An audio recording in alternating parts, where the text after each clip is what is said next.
여러분 안녕하십니까. 오늘도 쏙쏙 한국사 시간입니다. 오늘은 조선의 사회 정책과 법률에 대해서 함께 공부해 보도록 하겠습니다. 첫 번째 사회 정책, 두 번째 법률, 세 번째 여성의 삶에 대해서 함께 해보도록 하겠습니다.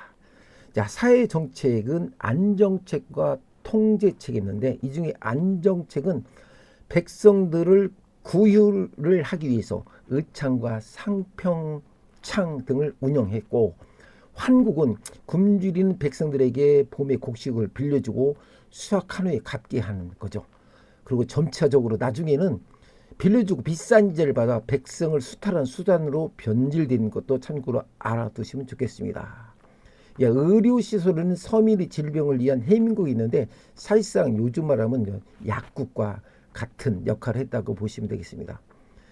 통제책은 국가적으로 호패법과 오가 작동법 등을 통해 백성을 통제를 했는데, 이 오가법과 호패법은 말 그대로 호패법은 그 병역 의무를 지키기 위해서 인구의 어떤 그 현황을 조사하는 것이 이제 호패법이고, 오가 작동법은 서로 이웃하고 있는 다섯 집을 하나를 묶고 하나의 통으로 묶고, 여기 이제 통술도 마을 주민을 관리한 제도라고 보시면 되겠습니다.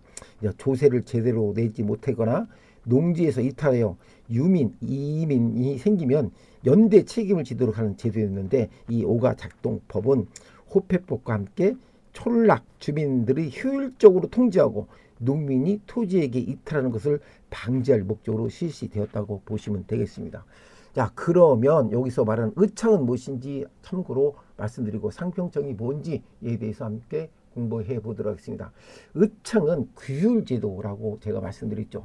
국가에서 농민들이 경제적으로 어려울 때 식량과 곡식, 종자를 나누어서 빈민들이 굶어 죽는 것을 막거나 농민들이 농업 재생산성을 돕기 위한 제도라고 보시면 되겠습니다.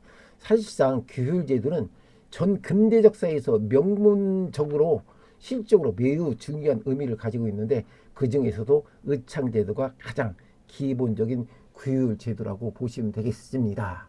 자, 상평청은 뭘까요? 상평청은 말 그대로 물가 조절 기관이라고 보시면 되겠습니다. 물가 조절 기관은 고려 시대와 조선 시대의 물가 조절 기관이라고 보시면 되죠.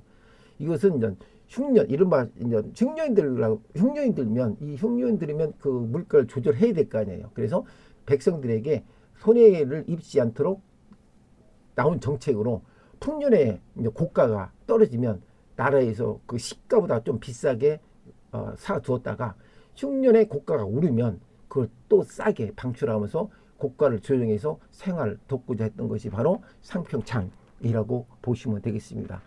이렇듯 그 사회 정책 조정은 안정책과 통제책을 통해서 빈민 구제 활동을 했다라고 보시면 되겠죠.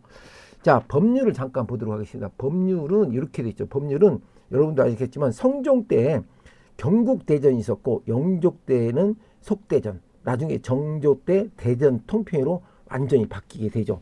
그래서 우리가 일반적으로 이것은 법전이라는 것은 나라를 다스리게 하나의 법이죠. 그래서 지방에 판결된 관찰사나 수령이 어떤 사법, 행정, 군사권을 가지고 있어가지고 나중에 가보개혁으로 재판소가 설치하면서 따로 사법권이 분리된 것을 참고로 알고 계시면 좋겠습니다. 자, 여성의 삶은 어땠을까요? 우리 조선시대는 성약 영향이 확대되면서 여성 지위가 낮아졌죠. 낮아지는데 나중에 전기 때는 지위가 높아졌죠. 신사임당 이 아시죠? 그 신사임당께서 그때는 지위가 높아졌다가 후기 때는 지위가 낮아집니다. 낮아지는 것은 이제 성약의 영향이 확대되면서 그런 일이 생겼다고 보시고, 신사임당에 대해서는 여러분들이 조선시대에 널리 알려진 인물이죠. 신사임당은 우리가 지금 현재 우리 대한민국에 사용하고 있는 지폐권 중에서 제일 금액이 큰 돈이죠. 5만 원권.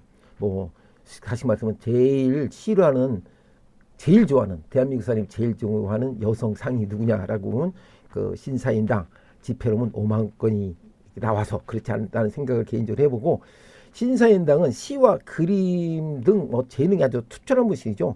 그래서 이제 초충도라는 뛰어난 그 작품을 남기게 됐고, 율곡 이의 어머니였죠. 어머니였고, 그로부터 인해서 이율구 선생님에 대한 그런 이율구 선생님은 지폐로 보면은 신사임보다 더 싼 그 금액을 갖고 있죠. 자, 허난설현은 여류시인이죠. 이분도 어렸을 때 아주 뛰어난 글솜씨를 보이고 혹윤이 누나의 시를 모아서 책을 펴는 거죠. 중국에서도 아마 이제 널리 중국과 일본에서 널리 높은 평가를 받고 있는 허난설현이라고 보시면 되겠습니다. 또 다른 분이 하나 있는데 김만덕 씨라는 분이 계시는데 이건 사회활동가인데 제주도에 큰 흉년이 들었을 적에 이제 굶주린 백성들을 위해서 쌀을 구해서 나눠준 분이죠. 그래서 정조대왕이 상으로 금강산 유람도 시켜주고 그분의 선행을 여자분이죠. 선행을 만덕정이라는 글로 지어 널리 알리도록 했다라고 보시면 되겠습니다. 이렇게 조선시대에는 이렇게 사회의 정책과 법률은 구분해 드린다면 좀 전에 말씀드린 대로 안정책과 통제책이고 법률은 법절이 편찬 있었고 여성의 삶은 조선 초기에는 지위가 향상되었다가 조선 후기 성리학 영향으로 확대되면서 여성 지위가 낮아졌다는 사실 여러분들은 꼭 기억을 하셔야 될 것입니다. 조선시대에서 이렇게 제일 중요한 것은 사회 정책과 법률 중에서 이 문제가 제일 중요하고 시험에서 잘 나오죠. 문제를 풀어보면 조선시대의 농민 생활의 안정을 위해 구휼기관으로는 뭐가 있다겠죠? 의창과 상평책을 운영했다. 의창과 상평책을 운영했다. 조선시대 서민을 위한 의료기관은 뭐 있다겠죠? 해민서를 줬다라고 말씀드렸고 조선시대에서 그 향촌에 대한 그런 내용들이 많은데 조선시대의 향촌규약 같은 경우에는 향약은 풍속 쉽게 말해서 향촌 사회의 질서 유지를 담당했던 것이 바로 향약이라고 보시면 되겠습니다. 또 여성에 대한 그 지위의 향상과에 대해서는 율곡 이 선생님이 어머인 신사임당이 유명하시고 좀 전에 말씀드린 허난설현 그리고 김만덕 이분들을 꼭 기억하시면 좋겠죠. 또 조선 후기에 김만덕은 제주도에 큰 흉년을 들었을 때 굶주린 백성들에게 쌀을 나눠 주어서 기유를 하였는데 그 기유를 한 것은 아까 좀 전에 말씀드린 것처럼 정조가 그 상으로 금강산 유람을 보내주었다라고 하는 분 김만덕 씨라고 보시면 되겠죠. 이렇듯 조선 사회의 정책과 법률은 이 정도만 알고 계셔도 여러분 한국사 시험에서 상당히 좋은 성적을 내지 않을까 생각합니다. 오늘은 조선 사회 정책과 법률에 대해서 함께 했습니다. 다음 시간에 뵙겠습니다. 안녕히 계십시오.